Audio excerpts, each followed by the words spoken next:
The next item of business is a debate on motion 20208 in the name of Karen Adam on civil legal assistance in Scotland on behalf of the Equalities, Human Rights and Civil Justice Committee. I'd be grateful if members who wish to speak were to press their request to speak buttons. And I call on Karen Adam to speak and move the motion on behalf of the Equalities, Human Rights and Civil Justice Committee. Thank you, Presiding Officer. I'm very pleased that we have this opportunity today to debate the provision of civil legal aid assistance in Scotland. In the course of our inquiry, we were presented with an alarming picture about the current availability of civil legal assistance. People's access to justice is being compromised, and we must have an opportunity today as a whole Parliament to debate this report. Access to justice has been a key theme of the committee's work over the course of this session. In particular, the committee has been concerned about the provision of civil legal assistance and the increasing challenges faced by some in finding a lawyer to take on a case. In the context of recent increasing concern about the ever-declining number of solicitors in Scotland taking on legal aid work, the committee agreed to undertake an inquiry into civil legal assistance in Scotland. And the committee agreed to focus on what is working and not working within the current civil legal aid system and what changes could be made in the short and longer term to address access issues. There were a number of key themes to emerge from our work, and before getting into those themes, however, I want to state the committee was disappointed that there was no primary legislation this session to affect an improvement on the provision of civil legal assistance. The concerns we heard about emphasised the need for legislative change and noted that the need for change has long been known. It is not something that has just emerged, and it was desired that primary legislation should have been brought forward earlier this session. It is, however, welcome that the Scottish Government has been consulting on reform, and we hope the Government will go even further. Legislative reform of civil legal assistance must be a priority for the next administration. The significant concerns we heard about were the operation of current systems, and during our inquiry emphasised the acuteness of the situation. And I'm very grateful to all those who provided us with written and oral evidence to provide us with such a vivid picture of the current predicament of the civil legal assistance in Scotland. The committee was presented with a picture of legal aid deserts, which are compromising people's ability to exercise their legal rights. These legal aid deserts relate to both geographic area and areas of law, including those relating to asylum seekers, immigration, welfare, housing and employment. Perhaps most strikingly, we heard about the experience of women seeking legal assistance in relation to domestic abuse cases. We were given the example of Grampian Women's Aid, who are making 50 to 60 calls a day to find a legal aid solicitor. And it is not a challenge unique to remote and rural areas. We were also told that in domestic abuse cases across Scotland, women are having to contact 30 to 50 solicitors before they can access advice, which we noted was unacceptable. And in our report, we have urged the Scottish Government and SLAB to work together to understand the extent of unmet need for civil legal assistance in Scotland. We therefore welcome the Scottish Government's recognition in its response of the need to undertake this exercise, and we welcome too the efforts being made by SLAB and the Law Society to do this. It is pleasing too to note that the commitment of funding, such as initiatives as the Legal Aid Traineeship Fund to attract new entrants to the legal profession and increase the capacity and capability of the supply base, is noted, as well as the potential impact of the Regulation of Legal Services Scotland Act 2025. Now, these are welcome measures and ones that can hopefully contribute to an improved supply of civil legal assistance. There must, however, be tangible results from this exercise, and we will be strongly emphasising to our successor committee to hold the Scottish Government to account for progress in these areas. And while welcoming these measures, we do note that they do not respond to the primary driver of shortages that we did hear about. We were told that shortages in legal practitioners were primarily attributable to the low rates of fees for solicitors for legal aid work, and that increasing those rates would have a significant impact on the availability of legal practitioners. There appeared to the committee to be a clear link between low fee rates and the lack of availability of lawyers willing to undertake legal aid work. When we reported, we welcomed the Minister for Victims and Community Safety's commitment to reinitiate fee review planning and collaborate with stakeholders on the reform of legal fees in 2025. The committee welcomes too the subsequent commitment to establishing a fee review mechanism group, and it's pleasing to see that this has now been established and met, and we hope it can make good and swift progress now. Bureaucratic processes were identified as another major barrier to offering and accessing civil legal assistance. SLAB administration requirements were seen as burdensome and disproportionate, resulting in a strained relationship between legal aid lawyers and SLAB. We also heard that these administrative processes undermined legal practitioners' capacity to undertake trauma-informed approaches, and it is pleasing to see that the Scottish Government's recognition of this concern, including its recognition of the importance of a trauma-informed response and approach. The committee looks forward to scrutinising secondary legislation in the coming weeks, which the Government tells us will provide quicker access to legally aided services where eligible, reduce administration for solicitors and SLAB, reduce the number of multiple legal aid applications required for payment, and provide greater certainty of payment. We note the secondary legislation and supports these policy objectives. However, it is disappointing that no changes will be made to address the pressing concerns around access to civil legal assistance, and we consider a range of suggestions from our report could have been taken forward at this juncture. We do welcome, though, the ongoing planning for primary legislation next session to respond to these challenges.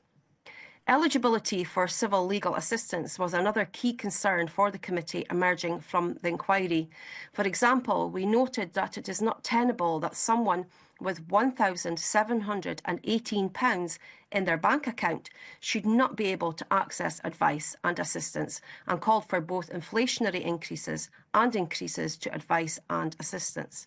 Financial eligibility to match civil legal assistance thresholds as proposed by the Scottish Association of Law Centres.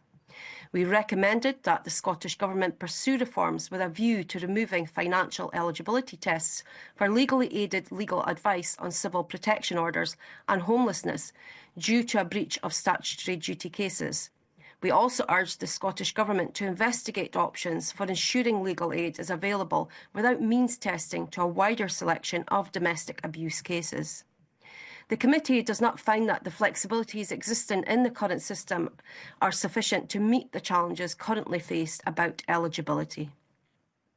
In its response, the Scottish Government notes its commitment to ensuring that civil legal aid is accessible to all who need it, particularly survivors of domestic and gender-based violence, as highlighted in the committee report.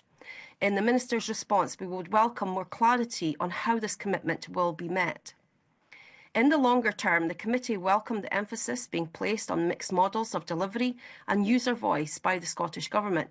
We do believe, however, that Judicare, where solicitors decide themselves whether to offer legal aid and are paid on a case-by-case basis, must remain a key feature of any future system. The committee also asked that the Scottish Government consider preventative approaches and public legal education as part of its discussion on longer-term reforms, and again I would welcome some further reflections from the Minister on this in the course of this afternoon. In conclusion, there are serious concerns about the operation of civil legal assistance in Scotland. We welcome the generally positive tenor of the Scottish Government's response and hope it will be accompanied by action, so that any future committee won't be back here at the end of next session expressing similar concerns to ours. And I look forward to the remainder of this important debate, and I move the motion in my name. Thank you. I now call on the Minister. Thank you, Presiding Officer. Let me start by welcoming the Equalities, Human Rights and Civil Justice Committee's report on civil legal aid, a report that highlights both the strengths of our systems and also the need for change. I also want to thank all the organisations and individuals who contributed to it. Those insights have been invaluable in shaping the report, and they will also inform the Scottish Government's response and our work as we progress legal aid reform. Legal aid in Scotland remains amongst the most comprehensive in Europe. It is demand-led, and all who are eligible receive support. Last financial year, expenditure reached £169 million, the highest in cash terms since 2016 to 2017. The committee's report is clear. The system must evolve to meet the needs of a modern justice system, and I agree. Reform is essential to maintain access to justice and also strengthens it. And we must ensure that it is affordable and ensures value for taxpayers' money. The committee's recommendations align closely with our programme for reform, which was set out in the Legal Aid Reform Discussion Paper, which was published in February. This paper sets out proposals for a modernised legal aid framework that is simpler, more flexible and better able to respond to changing needs.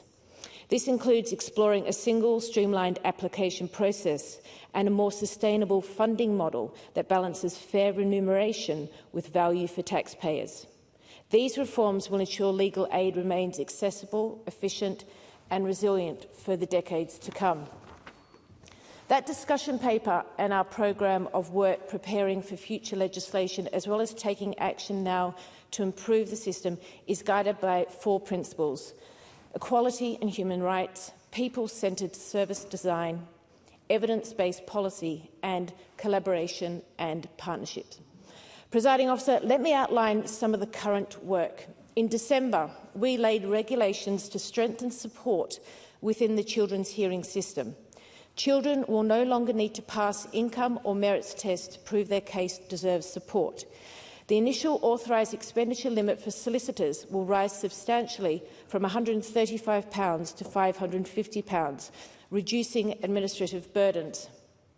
Importantly, care leavers in receipt of our care leavers payment will not have this counted against them when assessing eligibility for legal aid.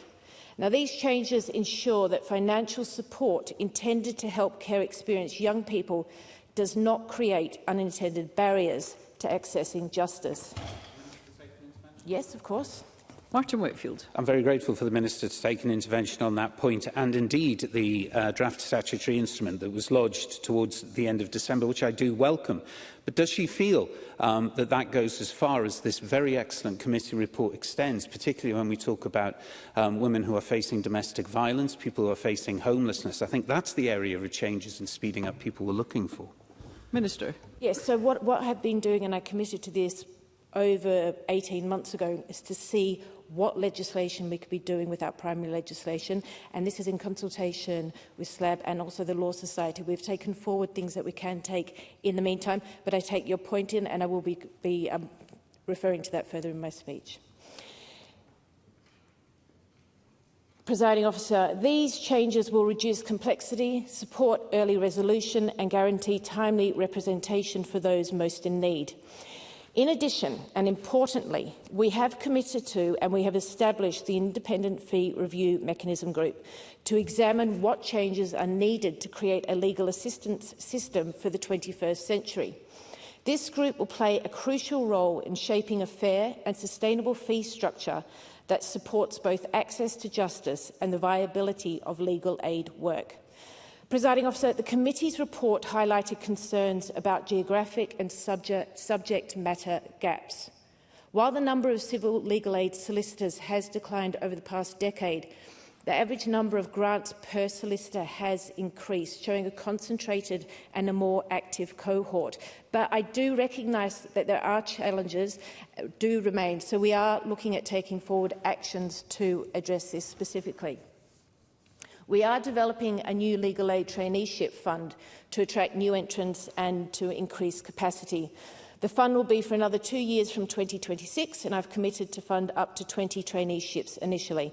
We are taking on board the lessons learned from the first fund to develop the new scheme, including potential targeting of specific geographic areas and legal aid types. We're also supporting initiatives under the new Regulation of Legal Services Scotland Act 2025, which will allow charities and law centres to directly employ solicitors, expanding access to justice for vulnerable people and communities.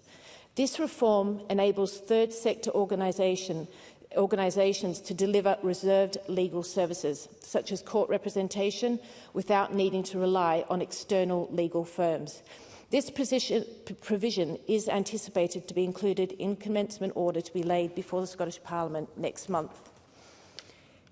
In addition, we have also introduced non-means tested legal aid for families involved in fatal accident inquiries following deaths in custody. Legal aid must be accessible to those who need it most, so I am pleased to inform the Chamber that between April and December last year, 22 families have received civil legal aid due to this new measure. In addition, we continue to support survivors of domestic abuse through targeted funding and pilot projects. These measures reflect our commitment to trauma-informed service delivery and inclusive access. Presiding Officer, the Scottish Legal Aid Board, or SLAB, are a key partner in legal aid reform, and they've also provided a response to the committee's report that outlines some of the work they are taking forward independently of the Scottish Government and in collaboration with the Law Society to make improvements. In the longer term, we want SLAB's grant funding powers to be used to support more developmental areas of work. This includes new ways of managing demand for assistance, better connecting people from marginalised communities to legal aid support, embedding digital approaches in both advice delivery and support for advisors, and using grants to build capacity. Presiding Officer, reform is not a single act, but it's an ongoing process. We will continue to work with the committee, SLAB and stakeholders to deliver a system that is fair, sustainable and fit for the future, one that upholds equality and protects human rights and ensures access to justice. Thank you. Thank you. I now call on Tess White. Presiding Officer, throughout the committee's inquiry, we heard consistent and deeply concerning evidence about the growing difficulty individuals face in finding a solicitor who's willing or able to take on legal aid cases. Solicitors are leaving legal aid work, and those who remain face rising caseloads, financial insecurity, stress and burnout. The pressure on these professionals is intense, and the consequences are borne by the most vulnerable in our society. And what was striking to me in the committee was not only the strength of feeling in the evidence, but the fact that many of the concerns have been raised for years, and in some cases, Presiding Officer, since at least 2017. What is required is structural reform of a system that is no longer fit for purpose. There is lack of any change leadership and serious issues with the system managed by the Scottish Legal Aid Board, SLAB. Regarding SLAB, the committee had intended to publish this report before the summer recess, and just as we were due to consider a first draft, we received late correspondence from SLAB suggesting that some of the evidence provided was based on what it described as demonstrable misunderstandings. The letter from them was described by the committee as disappointing. That's an understatement, not because it delayed our work. SLAB had ample opportunity to respond during oral evidence or through timely follow-up submissions.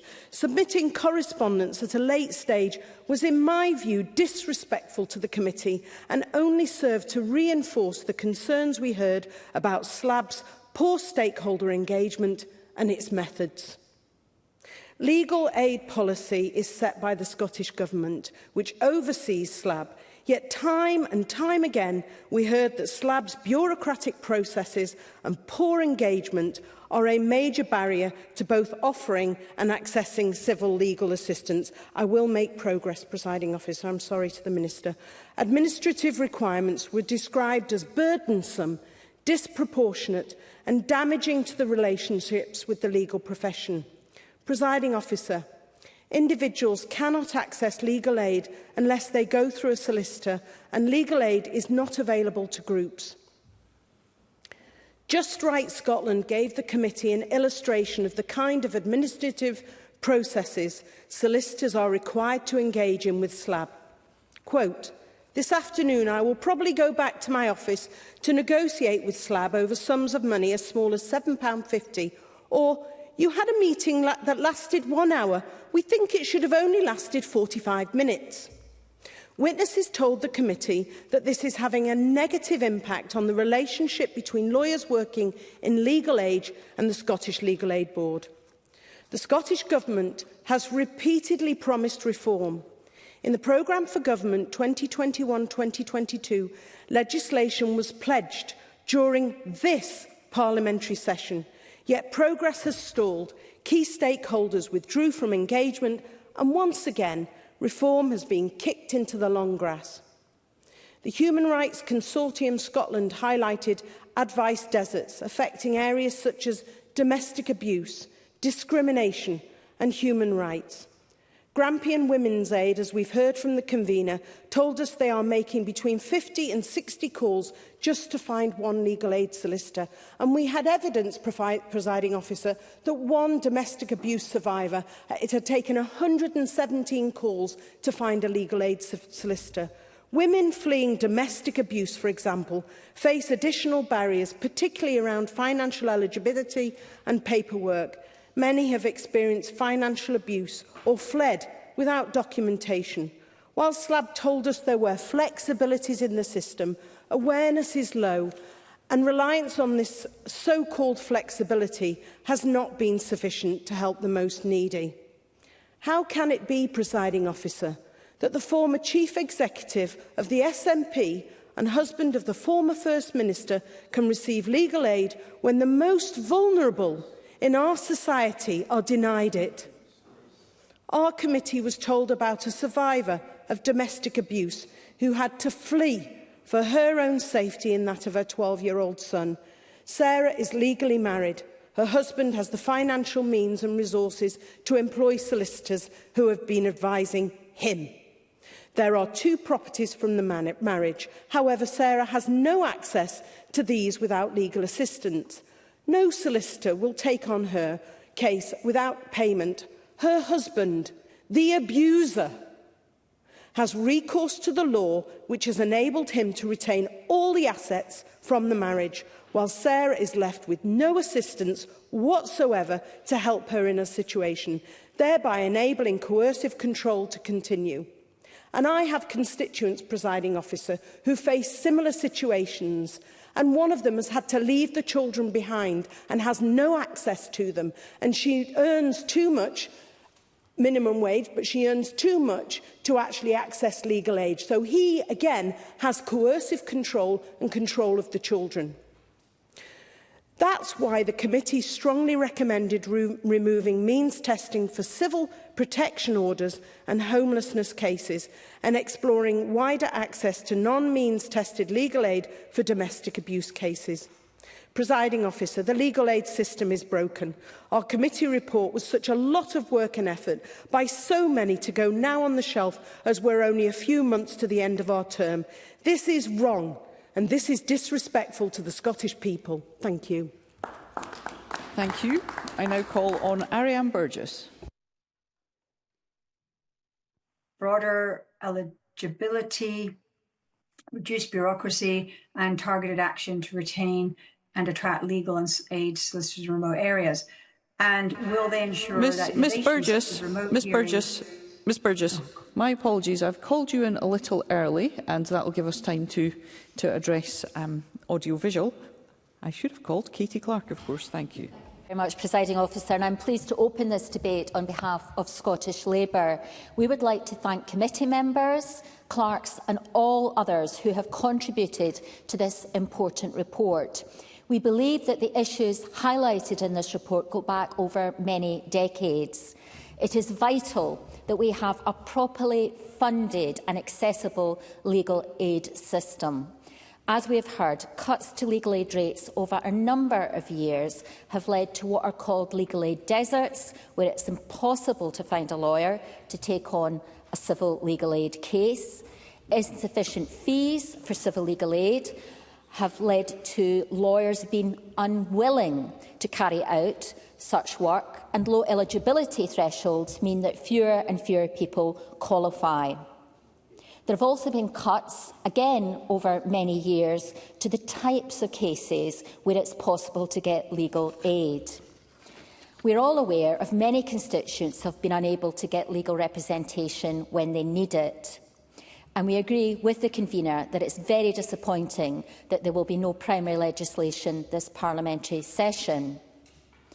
It is also very disappointing that there has been no other significant action, with the situation only getting worse. And I've listened very carefully to what the Minister has said to the Chamber today. Scottish Labour have repeatedly warned about the deep and damaging cuts that the Scottish Government have made to the legal aid system. Scottish Government spending on legal aid has declined by 45% over the past decade. We are clear that there must be an end to the cuts to legal aid, and the system must receive sustainable funding. The cuts that there have been have also clearly contributed to the growing issues with legal aid provision that we're seeing across Scotland. The number of solicitors registered to provide legal aid in Scotland has fallen by 12% in just 3 years. Is the Minister... apologies, is she making an intervention? Oh, yes, of course. Minister. Thank you. I was just wanting to ask the member, I appreciate there are concerns about financial eligibility and fees, etc., and negotiations are ongoing there, but would you acknowledge that legal aid has had an increase of 25% since 2019?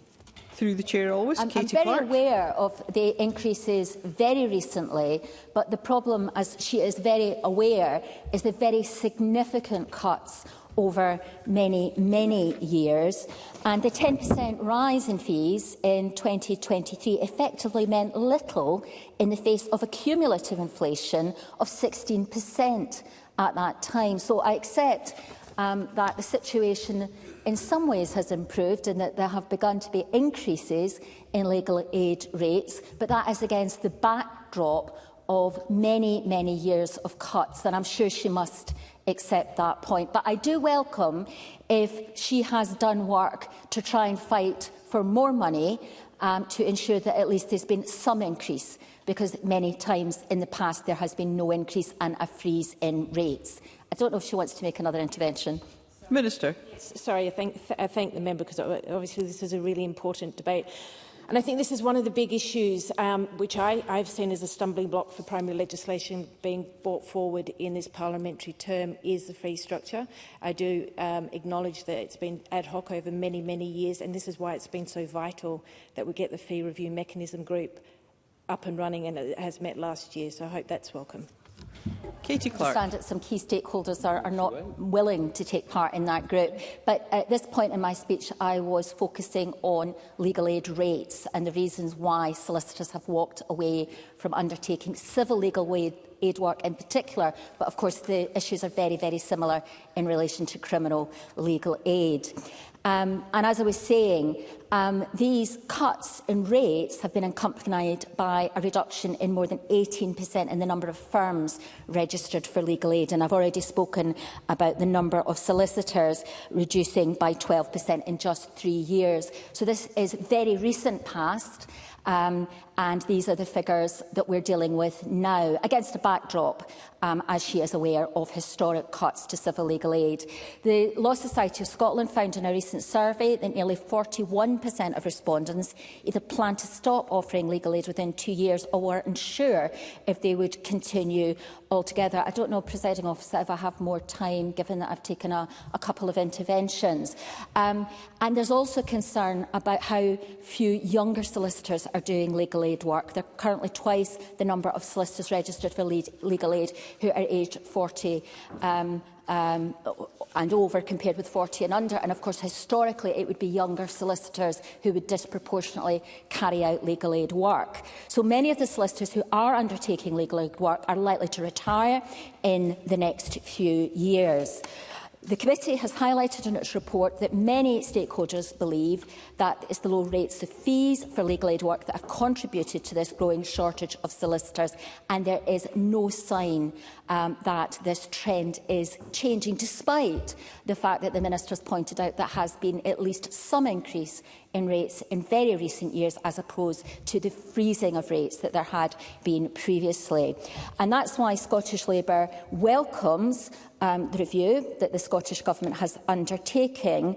However, we do believe it's too little, too late, and that we could have avoided the recruitment and retention challenges that we currently face. So I welcome the fact that we're having this debate today. We are very disappointed that more action has not been taken this session. We believe the situation is getting worse and that action is now needed urgently.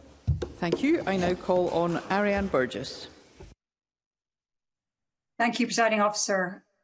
Access to justice is a fundamental human right. It's not a luxury. It must never be a privilege reserved for those with money, confidence or proximity to power. Yet for far too many people, as we've been hearing already across Scotland, and especially in rural and island communities, like much of the Highlands and Islands, access to civil legal assistance is becoming increasingly fragile. And I welcome the committee's work on and report on this issue. In my region, people are not choosing to self-represent, they're being forced to. Single migrant parents, disabled people and survivors of domestic abuse can spend months trying to find a legal aid solicitor, only to be told again and again that no one is available. And the result is delay, distress, and in many cases, injustice. And this is not an abstract problem. Over the past 3 years, Scotland has seen a sharp decline in legal aid providers. Criminal and children's aid legal aid solicitors have fallen by more than 12%. Civil legal aid firms have dropped by nearly 20%. And in small rural Highland high street practices, which deliver around 90% of legal aid, are leaving the system because the stagnant fees and rising costs make the work unsustainable. Only around 5% of legal aid funding goes to rural firms, despite rural Scotland being home to almost a third of the population. In towns like Fort William, Portree, Wick, Kirkwall, Lerwick and Lochmaddy, court duty plans often rely on a single solicitor or none at all. And that's not resilience, it's a system clearly on the brink. The workforce itself is aging. Around 60% of criminal legal aid solicitors are over 60 or 55.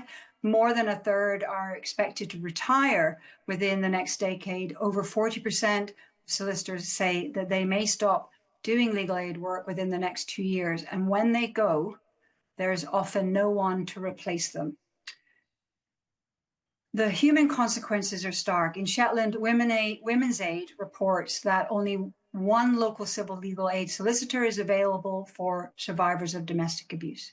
That forces island residents to seek mainland representation, increasing cost, delay, and trauma.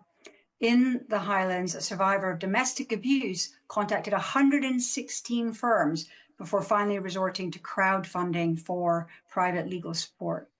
From my own casework, the growing volume of issues around damp and mould in homes clearly shows a gap in accessible legal advice long before cases reach crisis point.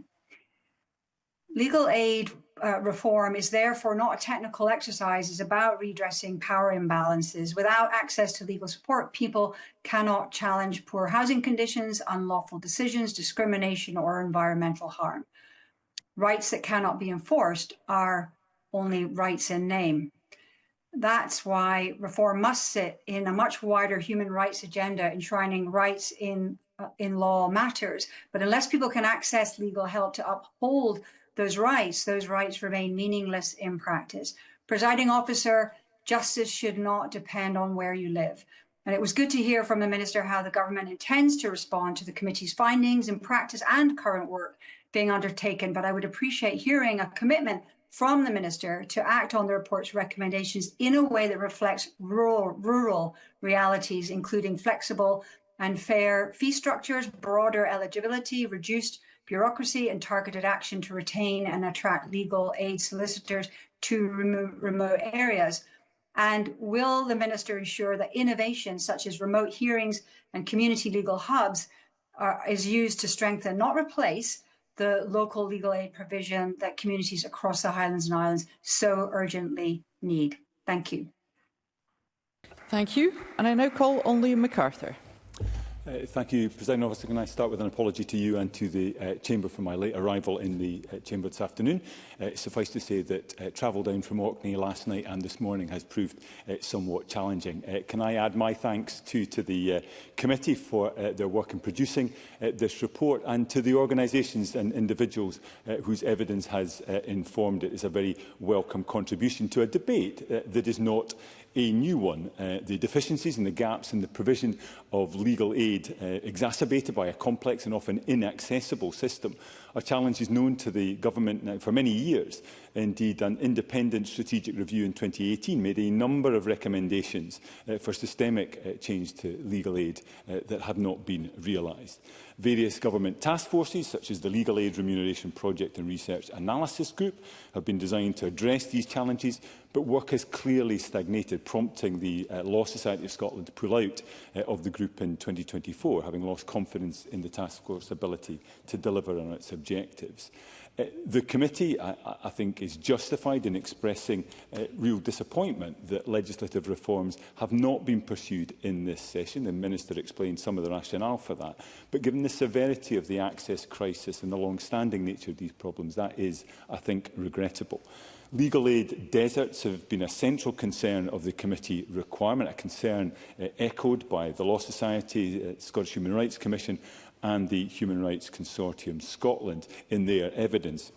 Indeed, my own Orkney constituency is frequently cited as an example of such a legal aid desert, with Scottish Legal Aid Board data suggesting there have been no private solicitors in the islands staffing court or police duty plans in recent years, as referred to by Ariane Burgess. Other rural and island communities, I think, are similarly impacted.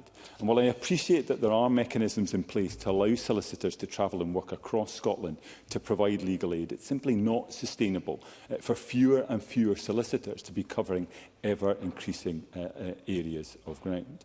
What's more, the lack of local legal aid provision can compromise the quality of support received. This is not a criticism of the solicitors, but I think it's an inevitable consequence of a lack of familiarity.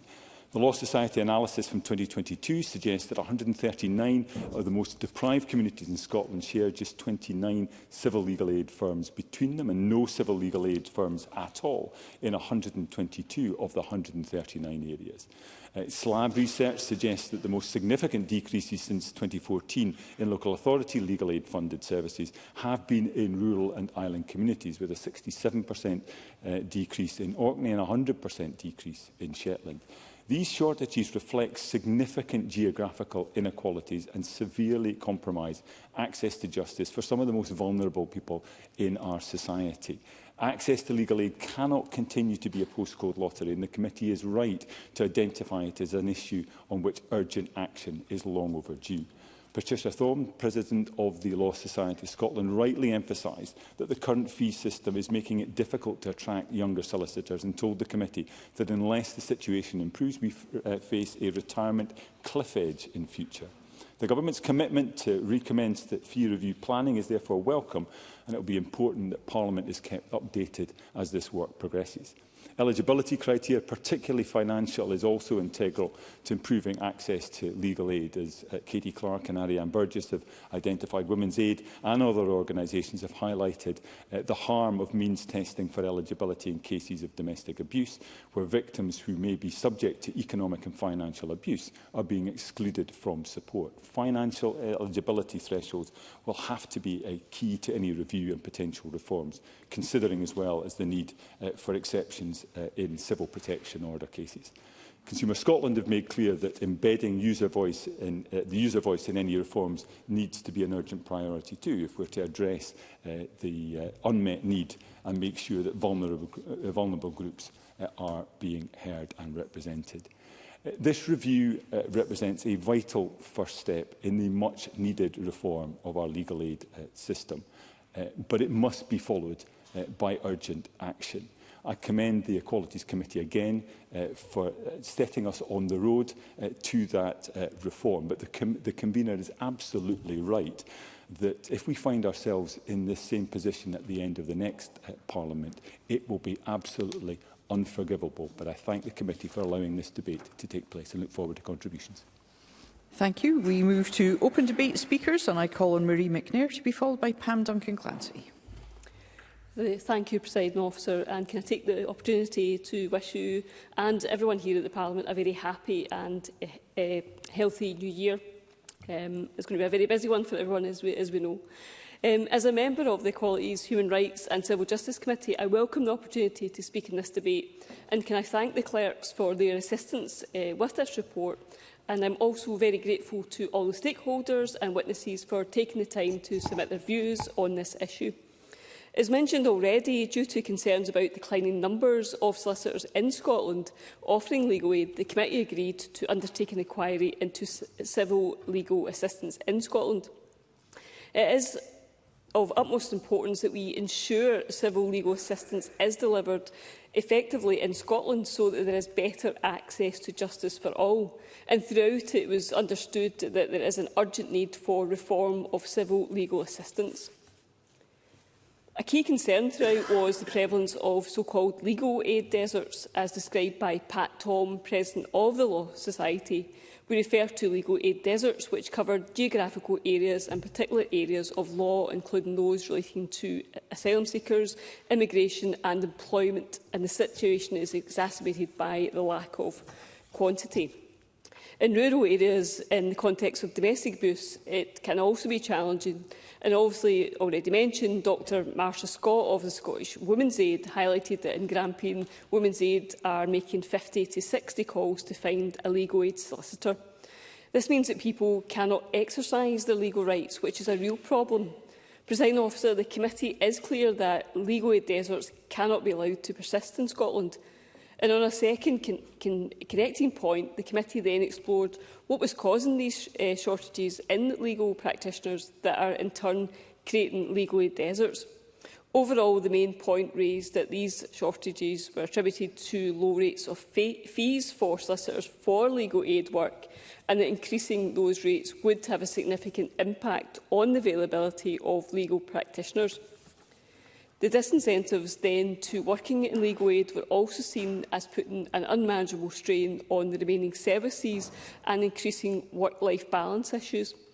The committee welcomes the Scottish Government's recognition of the need to build capacity, and I appreciate that the Scottish Government will continue work on legal aid fee structures with the aim of implementing reforms that promote fairness, sustainability and responsiveness to case complexity. The committee has agreed that there is an urgent need for action to improve the delivery of civil legal aid assistance and in turn improve access to justice.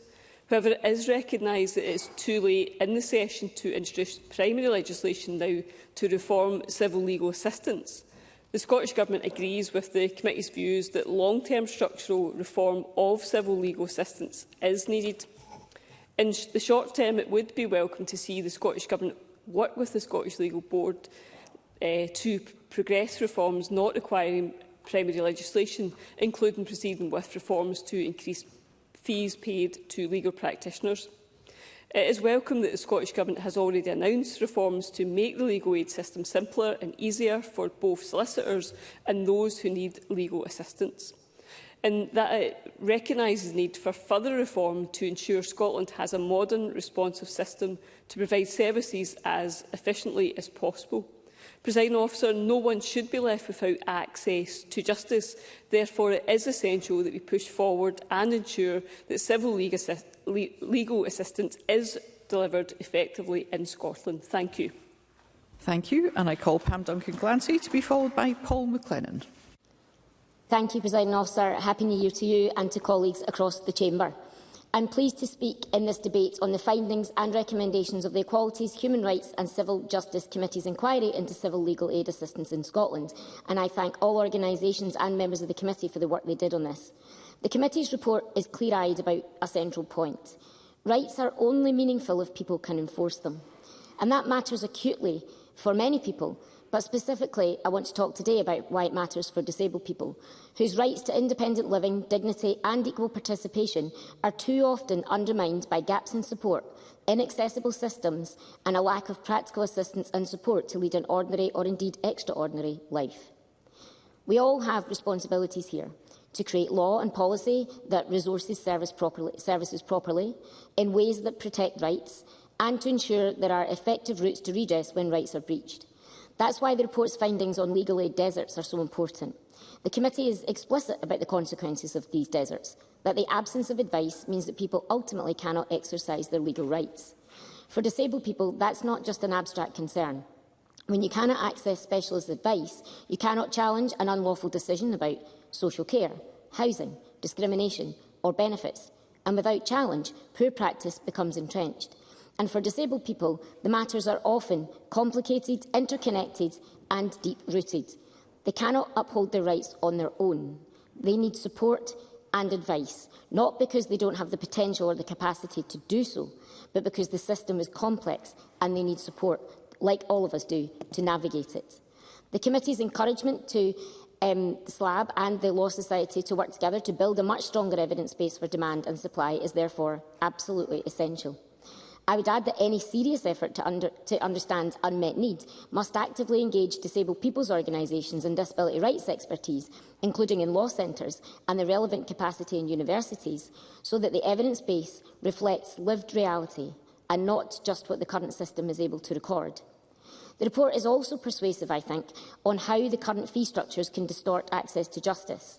The evidence on block fees illustrates the risk that funding models underpay for complex work and therefore disincentivise practitioners from taking on urgent, trauma-informed or high-effort complex cases. As I have said, disabled people's cases are very often complex because rights are interconnected by nature. If you do not have adequate social care, accessible housing is sometimes not meaningful or useful.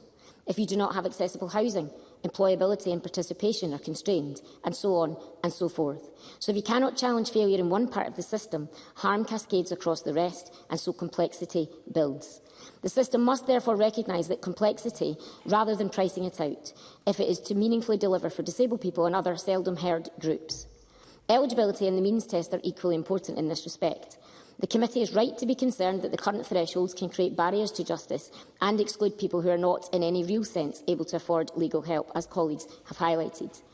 For many, including disabled people, a fair approach must therefore also grapple with the reality of disability-related costs. And evidence from various organisations, including Scope, suggests that additional costs in this sense are significant and range from an average of £550 to almost £1,000 a month. So if we assess disposable income without properly accounting for those unavoidable costs, we could create inequality in eligibility decisions and bake it into a system that is there to protect rights. Disability-related expenditure should therefore be excluded.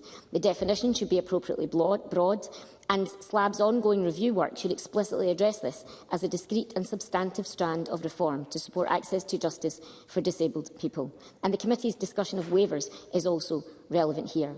Finally, Presiding Officer, on public interest litigation and group proceedings, the report identifies a structural problem, that civil legal assistance is generally available only to individuals, preventing groups and third sector organisations from accessing legal aid collectively, even when injustice is plainly collective. The committee is right to highlight the individualisation of collective injustice, and I welcome the call to revisit Regulation 15 more broadly to allow more collective action and reduce the burden placed on an individual. Presiding Officer, this report sets out a coherent case for reform. We must build capacity, modernise eligibility and enable collective action where injustice is collective and structural. If we're serious about rights, and I believe we are, we should be serious about the mechanisms that make those rights enforceable and serious about reform to deliver them. Thank you, Presiding Officer. Thank you. And I call Paul McLennan, the final speaker in the open debate. Thank you, Presiding Officer. And I'm speaking in this debate as a member of the Equalities Committee. Can I thank everyone who contributed, including the clerks. Obviously, the committee in its inquiry agreed to focus on two things: what was working and what's not working within the current civil legal aid system, and what changes could be made in the short and longer term to address access issues. This is only a 4-minute contribution. I'm sure we could all have longer discussions on this. So I'm going to try and keep to the main points. Let's remember, Scotland's legal aid system is still one of the leading jurisdictions in Europe in terms of scope, eligibility and cost. But the public rightly expects that publicly funded services will be responsive, user-centred and accountable and will work effectively. And that was obviously the point of the evidence that we took in the committee. The Scottish Government recognises the need for further reform to ensure Scotland has a modern and responsive system to provide services as efficiently as possible, where and when they're needed. And of course, we've heard from the Minister on that point and others that have raised that as well. Now, whilst the Scottish Government's launch of legal aid discussion paper was welcomed, it was of disappointment to the committee that legislation giving effect to reform had not been introduced this session. The committee also recognised that at this juncture in the session legislation will now not be introduced. And I'll touch on that later on about what needs to be done before we end this session. The next session must make legislating for reform of civil legal assistance an immediate priority, and I'm sure the Equalities Committee will take that forward as well. There is a need for long-term structural reform of the current system. In the meantime, the Scottish Government should be taking all steps it can, short of primary legislation, to ease the situation. Access to legal aid in Scotland was of concern to the committee. We've heard lots of issues around about domestic abuse in particular, and I've had issues in my own constituency, as I'm sure others have as well, and that's a thing I think we need to be taking up as soon as possible. In seeking to respond to this issue, it is critical there is also a better understanding of that extent of unmet need, and we've heard from various sectors and various speakers today around about that particular point, and I think that's something we really need to get to the bottom of in terms of, well, in any issue, and any response to the issue must begin with assessment, a proper assessment of the level of need, not just on geographic need, but on issue need as well. So to that end, the committee encouraged SLAB and the Law Society of Scotland to work together to develop a better evidence base for demand and supply of legal aid funded legal services.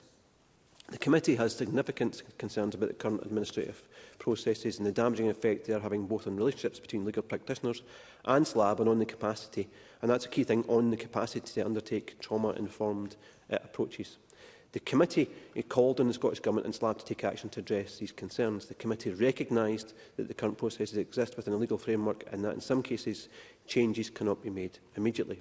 However, nonetheless, the committee considers that removing administrative burdens could not only address some of the challenges in the system, but could also result in financial savings for SLAB and the legal profession, while also improving the experience of those engaging with the civil legal assistance system. As the committee noted at the beginning of this report, there is an urgent need for action to improve the delivery of civil legal assistance and, in turn, improve access to justice. It's disappointing that legislation had not been introduced in this session to reform the civil legal assistance system. And we've again referred from the Minister about what action has been taken in the meantime. There has been an awareness of the need for reform since this session began, and that's why it's really important in the next session this is picked up and worked on immediately. The committee recognised, however, that it is too late in this session to introduce primary legislation now to reform civil legal assistance. The committee recognised that some changes can only be made by ways of primary legislation, and again urged the Scottish Government to make sure whatever changes they can and interim to effect an improvement in access to justice. In conclusion, Presiding Officer, the committee report stated that the Scottish Government must work with SLAB now to progress reforms not requiring primary legislation, and specifically the Scottish Government must proceed with reforms to increase fees paid to legal practitioners, find more opportunities for traineeships to improve capacity and increase capacity, and we've heard around about the issues around about that, and consider proposals to reduce administrative burdens and bureaucracy, therefore improving relations between SLAB and legal practitioners, and creating an environment in which trauma-informed approaches can thrive. And I mentioned about domestic abuse previously. In the longer term, the committee welcomed the emphasis being placed on mixed models of delivery and use of voice by the Scottish Government. The committee also asked the Scottish Government to consider preventative approaches in public legal education as part of its discussion on longer term measures. Thank you, Presiding Officer. Thank you. We move to winding up speeches, and I call on Martin Whitfield. For Presiding Officers, and like others, can I extend the wishes of the New Year to both you and to the Chamber.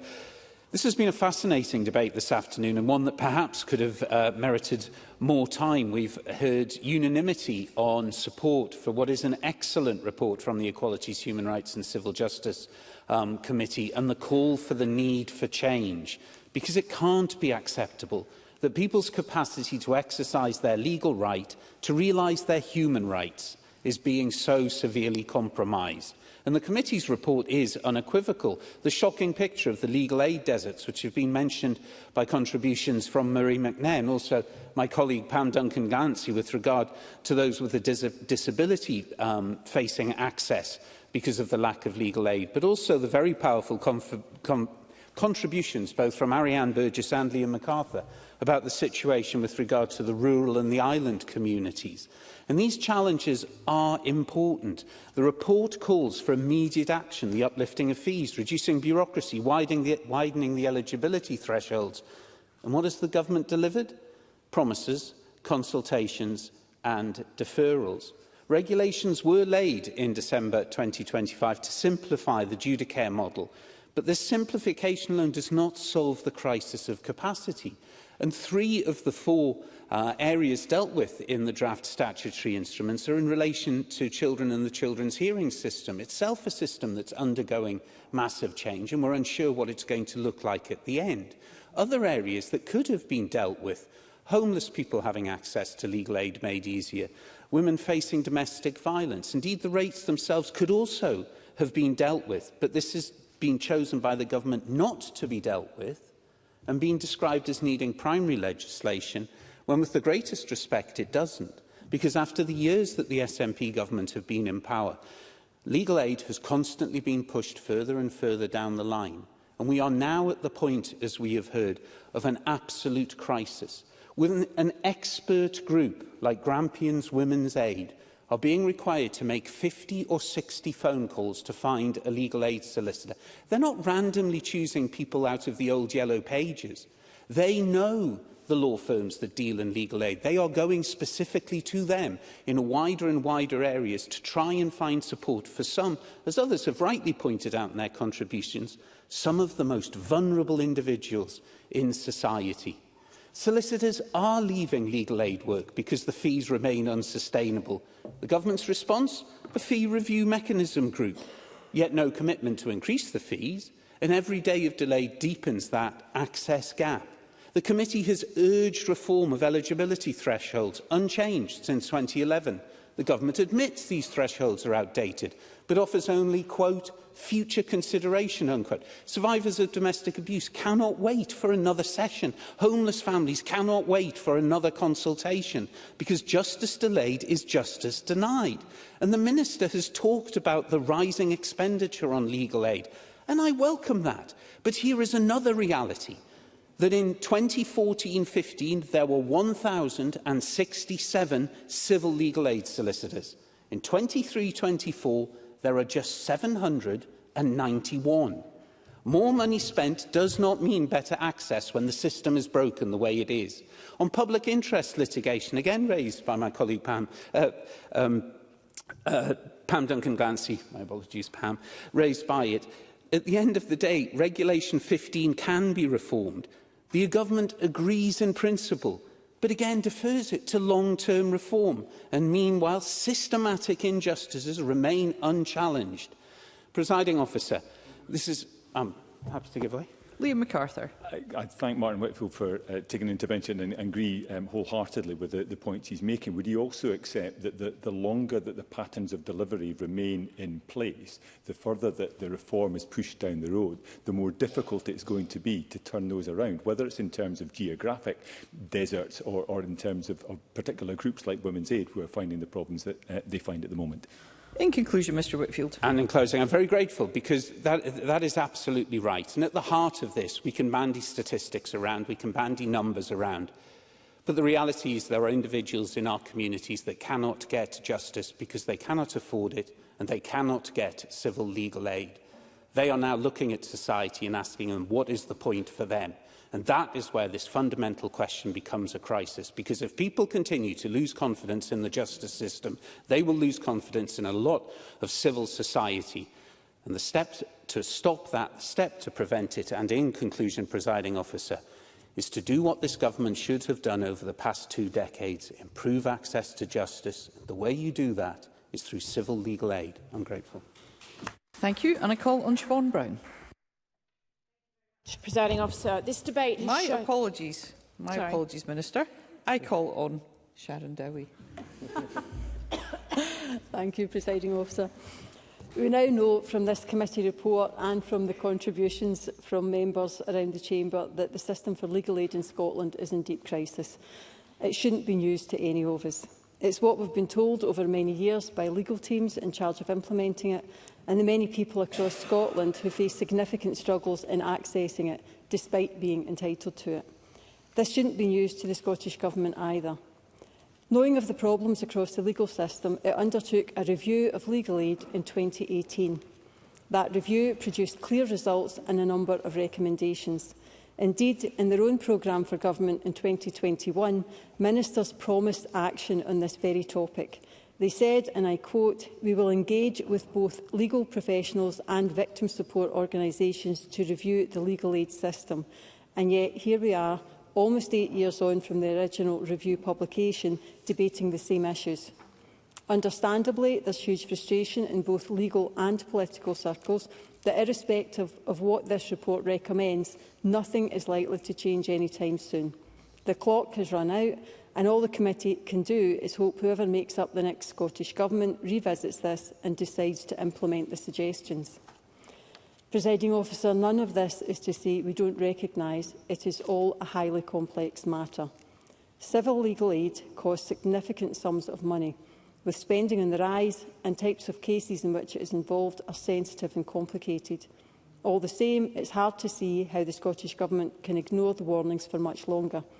Fewer and fewer lawyers are willing to put themselves forward to provide legal aid services because it simply doesn't make any business sense. When I asked the Minister for Victims and Community Safety about the chaos engulfing legal aid in October, she told me, and I quote, "The Scottish Government cannot compel private solicitors to undertake work." That is obvious, but it should then be obvious to the Scottish Government that lawyers have no duty to work in legal aid to their own deficit. Therefore, it falls squarely on the Scottish Government to fund the service adequately to ensure that it becomes work worth doing. It should also ring alarm bells for ministers that many of those lawyers who do still sign up for legal aid work, often out of a sense of duty rather than reward, are due to retire. They're unlikely to be replaced as younger lawyers coming through the system can pursue far more lucrative disciplines. In short, it is a failure of management and of planning on the Scottish Government's behalf. As it stands, nobody is happy with how it operates. The legal firms are under stress and can't manage the workload. The courts are in crisis of their own and struggle to process demand. And the people who need access to civil legal aid for some of the most desperate situations they will ever face are being failed. Despite this, those in charge have simply not done enough to sort the situation out. The Law Society's co-convener of the Legal Aid Committee, Ian Moyer, said in response to the Government's 2025 discussion paper, "At a time when legal aid is burning to the ground, the Scottish Government has put in an order for a bucket rather than calling the fire brigade. The measures outlined are nowhere near good enough in either scale or timeline. Additional financial support is needed now." Presiding Officer, we need an urgent review of the whole legal aid system, and that needs to be matched by definitive action. It's time to listen to the experts and to those worst affected. There may not be time in this parliamentary window, but it should be a major priority for the next Scottish Government, or the system risks collapsing altogether.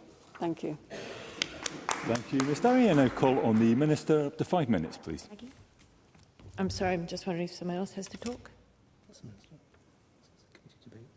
It's a committee debate. We'll Sorry, come to the Presiding Vice Officer, Convener that later. is my fault. Presiding Officer, this debate has shown that we all want to ensure Scotland's legal aid system delivers fairness, equality and access to justice for all. And as members have said, the committee's report does not shy away from the challenges, declining numbers of civil legal aid providers, complexity in processes and gaps in the provision. It also recognises the strength of Scotland's system and the opportunity we have to make it stronger, and that is the spirit in which the government approaches reform. Our discussion paper sets out clear direction to design a system that can adapt to the changing needs and remain sustainable for decades to come. This means looking at how legal assistance is delivered, funded and structured, working with providers, advice agencies and service users to ensure reforms reflect lived experiences. We want to ensure that we build flexibility into the legal aid system so it can respond to new challenges without losing sight of fairness and accessibility. I want to acknowledge just a few specific points today, and I've got a lot to get through. Firstly, remuneration and viability. I hear the concerns about fees and the pressures on firms, and the Independent Fee Review Mechanism Group is a key part of trying to address this. And I will ensure that the points that have been made today, such as early resolution and some of the rural aspects and travel, are fed into this work. We are continuing negotiations with the legal aid profession about an uplift in fees across criminal, civil and children's. rural and island provision, and I also acknowledge this is a challenge that is raised quite often with myself in the chamber. Members have highlighted the gaps in coverage, and we are exploring targeted solutions, including the Legal Aid Traineeship Fund and new models under the Regulation of Legal Services Act, which will allow charities and law centres to employ solicitors directly. User experience also is several members spoke about complexity and delay, and the regulations that we laid in December are a first step in simplifying processes, and further changes will follow. Just one point that Tess White did bring up in her opening speech was regarding operational issues between professional legal firms and SLAB, and I know that they are this year be meeting for the first time since COVID with Law Society to discuss operational issues as well. Few members the convener highlighted that she would like to hear more about public legal education. Scottish Government values stakeholder input and supports preventative approaches, and we will continue to collaborate to improve access and develop preventative tools and public legal education as part of our longer-term reforms. Also, legal aid deserts. I note that the committee's concerns and members have repeatedly said about legal aid deserts, and this is where the Scottish Government does acknowledge the challenges here. We are working with SLAB and the Law Society to build evidence base and develop targeted interventions such as grant funding, traineeship fund, and as I said, the legal Regulation of Legal Services Act will remove restrictions which will prevent charities, law centres and citizen advice bodies from directly employing solicitors to provide certain legal services to vulnerable people. Also, would just like to highlight the civil legal assistance officers. SLABs continue to employ solicitors to provide advice and represent people with particular types of civil legal problems. They have a network of 3 officers covering the Highlands and Islands, Argyll, Bute, Aberdeen and Aberdeenshire, Edinburgh and the Lothians. And members of the public can check if they are eligible for the service by contacting them through their website for details. Just touching on domestic means testing for legal aid domestic abuse cases. The Scottish Legal Aid Board has updated their guidance to say that they understand that it can be difficult for applicants who have had to flee abusive and controlling relationships to be able to provide the relevant financial verification to support their civil legal aid application. SLAB will use their discretion to either disregard income or capital where they consider it responsible to do so. And this is not a change in policy, but it also means just to raise awareness of SLAB's approach. Legal aid is available to victims of domestic and gender-based violence seeking protection through civil actions where they meet the statutory eligibility criteria. If I can also just touch on Regulation 15, which Pam Duncan-Glancy did touch on. The legal aid system is designed for individual applicants and not groups or organisations, reflecting the legal context at the time of the framework when it was created.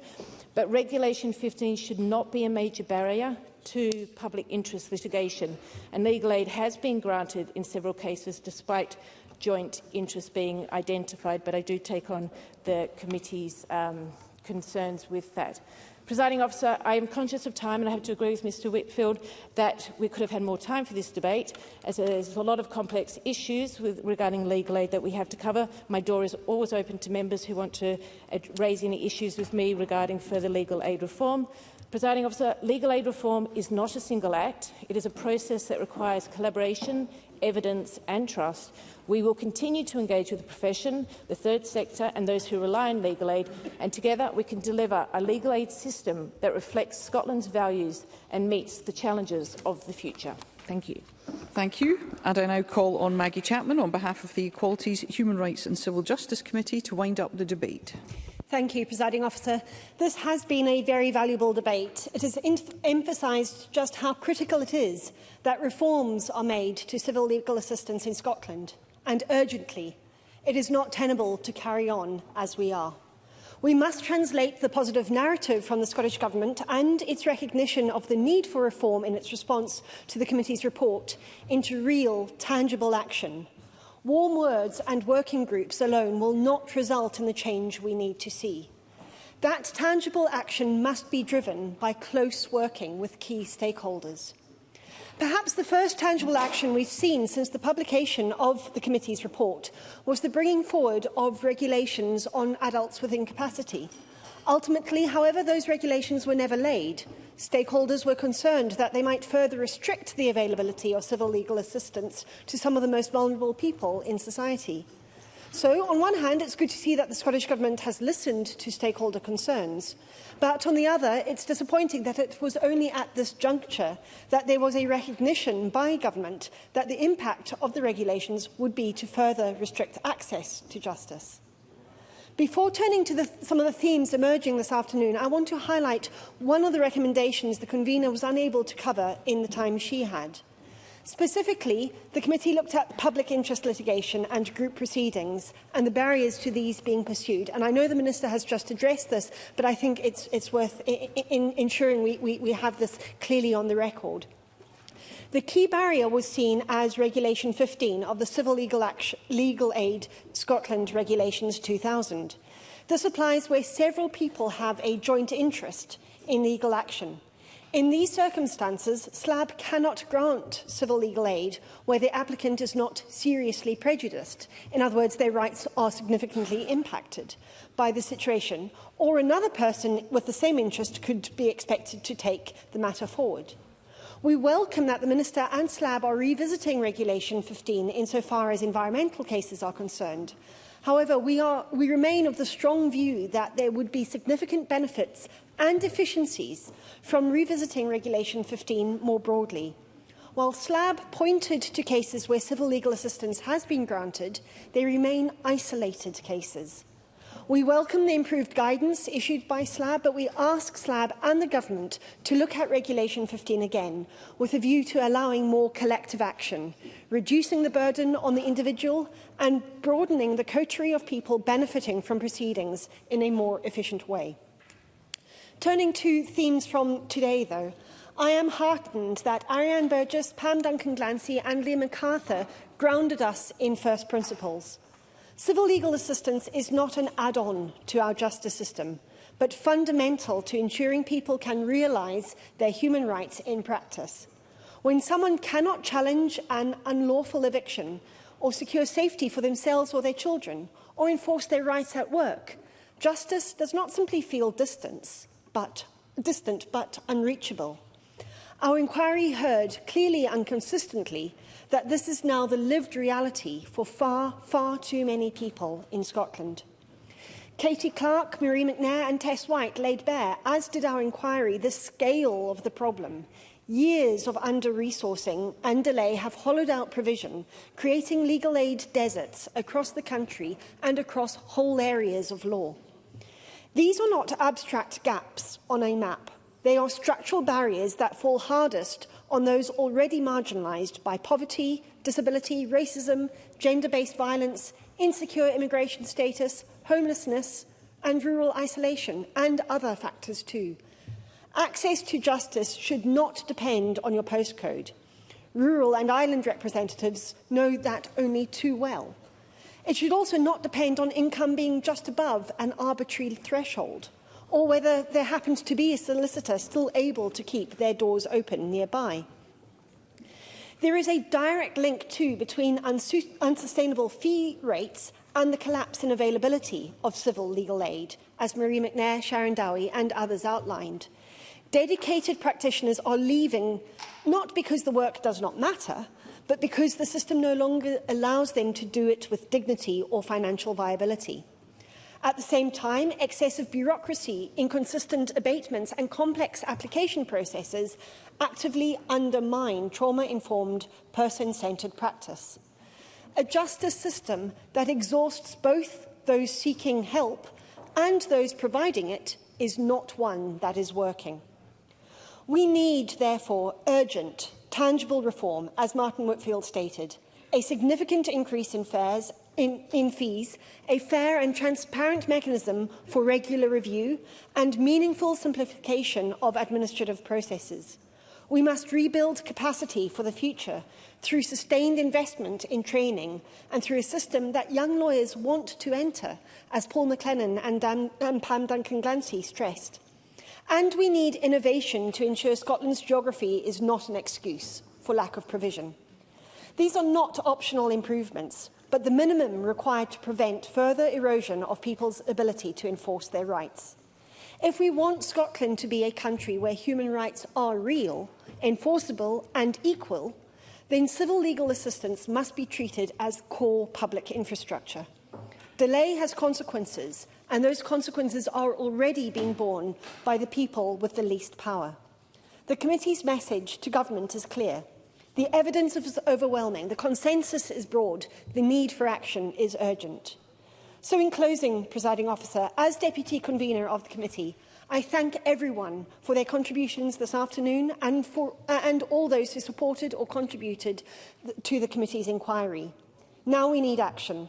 We have cross-party recognition of the need for change. We have cross-party awareness that change is long overdue. The Scottish Government must deliver on this reform, and as a Parliament, we must hold the Government's feet to the fire, because justice delayed is justice denied. Thank you. Thank you. That concludes the debate on civil legal assistance in Scotland on behalf of the Equalities, Human Rights and Civil Justice Committee.